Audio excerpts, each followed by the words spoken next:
ప్రతి మనిషిలోనూ ఎన్నో కోరికలు ఉంటాయి.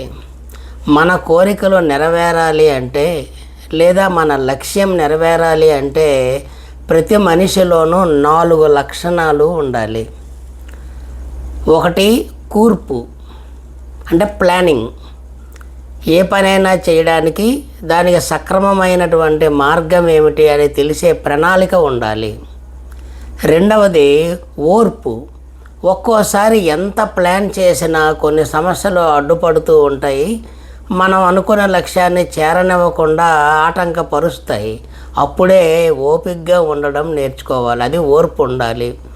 మూడవది తీర్పు.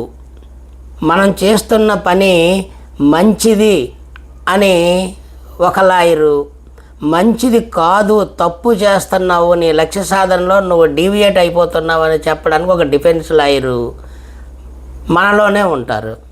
తర్కం కుతర్కం, ఈ 2 డిఫెన్స్ లాయర్లు అఫెన్స్ లాయర్లు మన మనసులోనే ఉంటారు. ఈ రెండిటి వాదన విని తీర్పు చెప్పే జడ్జి మన మనసు. కాబట్టి తీర్పు చెప్పుకోగలగాలి మనమే. అండ్ లాస్ట్ ఉండాల్సింది నేర్పు, స్కిల్. మార్పుని ఆహ్వానించగలిగేటటువంటి మనస్తత్వం కూడా మనం అనుసరించాలి. ఒక్కోసారి మన లక్ష్య సాధన కోసం కొన్ని మార్పులు జరగాల్సి వస్తుంది, దాన్ని కూడా మనం స్వీకరించాలి. ఈ 4 లక్షణాలు ఉండాలి. Think it once.